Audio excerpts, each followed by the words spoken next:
চটপট বাঙালি রান্নাঘরের তরফ থেকে আপনাদের স্বাগত। আজকে আমার রেসিপি ঝিঙের একটি দুর্দান্ত স্বাদের রেসিপি করে দেখাবো। তার জন্য আমি কিছুটা ঝিঙে নিয়েছি, যেটা পরিষ্কার করে আমি এরকম করে কেটে নিয়েছি।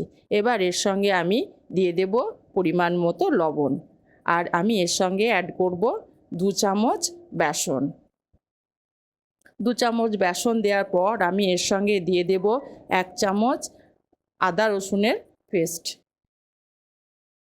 এই সমস্ত দেওয়ার পর আমি এগুলোকে একবার মাখিয়ে নেব।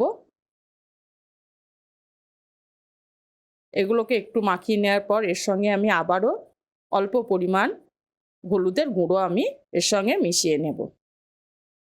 হলুদের গুঁড়োটা দেওয়ার পর আবারও আমি এটাকে ভালো করে মাখিয়ে নেব। মাখানো হয়ে গেছে। এবার আমি এটাকে ঢাকা দিয়ে 5 মিনিটের জন্য রেস্টে রাখবো। অন্যদিকে আমি গ্যাসের মধ্যে প্যান বসিয়ে দিয়েছি। কিছুটা পরিমাণ সর্ষের তেল আমি দিয়ে দিলাম। এবার আমি তেলটাকে একটু গরম করে নেব। তেল আমার গরম হয়ে গেছে। এবার যে আমি ঝিঙেটাকে বেসন মাখিয়ে রেখেছিলাম সেটা আমি এক এক করে কড়াইয়ের মধ্যে দিয়ে দেব। এগুলো একটু আমি তেলের মধ্যে ভেজে নেব। খুব ভাজার প্রয়োজন নেই, উল্টিয়ে পাল্টিয়ে একটু এরকম করে আমি নেড়ে চেড়ে ভাজবো।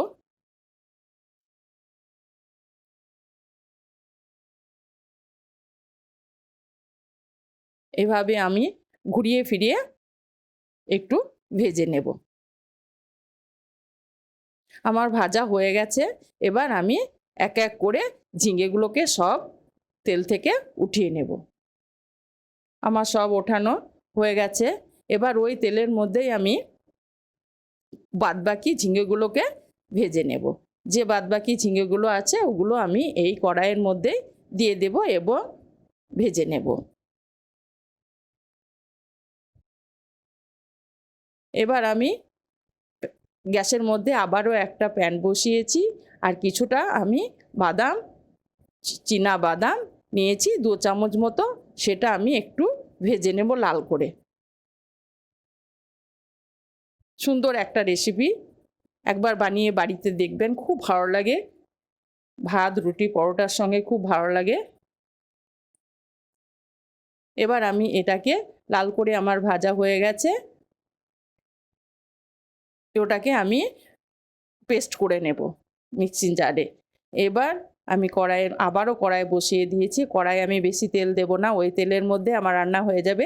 আমি 2 চামচ মতো তেল দিয়ে দিলাম এবং ফোড়ন দিলাম 5 ফোড়ন। 5 ফোড়নটা আমি একটু ভেজে নেব। 5 ফোড়নটা আমার ভাজা হয়ে এলে একটা মিডিয়াম সাইজের পেঁয়াজ কেটে রেখেছি, আমি এটার সঙ্গে আমি ওটাকে দিয়ে দেব।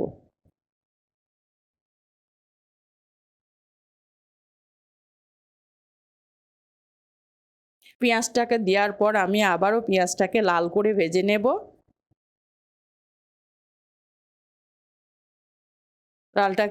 লাল করে ভাজা হয়ে গেলে এর মধ্যে আমি 1 চামচ আদা রসুনের পেস্ট অ্যাড করব।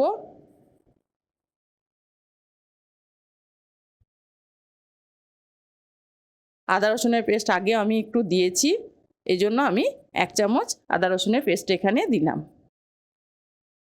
আদা রসুনটা আমি ভালো করে তেলের সঙ্গে কষিয়ে নেব, গন্ধ যাওয়া পর্যন্ত আমি এভাবে কষিয়ে নেব।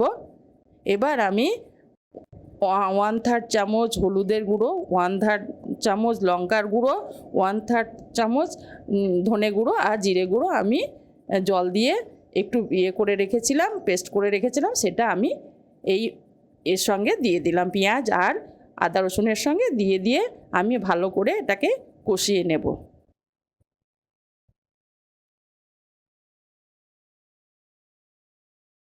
কষানো হয়ে গেছে মোটামুটি, কিন্তু আমি যে বাদামটাকে পেস্ট করে রেখেছিলাম সেটা এর মধ্যে দিয়ে দিলাম এবং ভালো করে আবারও আমি মশলার সঙ্গে বাদামটাকে আমি ভালোভাবে কষিয়ে নেব। সেন্ট বেরাচ্ছে খুব সুন্দর। এবার আমি স্বাদ মতো লবণ দিয়ে দিলাম। লবণ দেওয়ার পর আবারও আমি এটাকে ভালো করে কষিয়ে নেব। তেল ছেড়েছে মশলায়। এইভাবে কিছুক্ষণ নাড়াচাড়ার পর যে আমি ঝিঙেটাকে ভেজে রেখেছিলাম, এই ঝিঙেটাকে আমি এর সঙ্গে ভালো করে কষিয়ে নেব।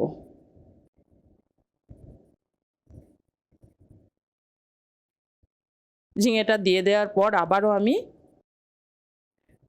উল্টে নেড়ে চেড়ে ভালো করে কষিয়ে নেব। এতে বেশি জলের প্রয়োজন হয় না।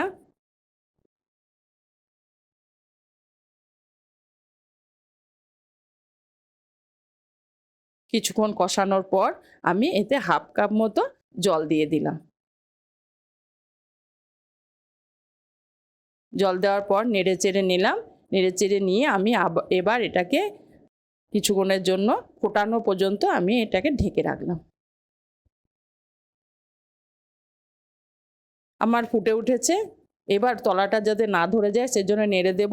আর এর সঙ্গে দিয়ে দেব দুটো কাঁচা লঙ্কাকে আমি চিড়ে রেখেছিলাম, এই লঙ্কা দুটো আমি এর সঙ্গে দিয়ে দিলাম।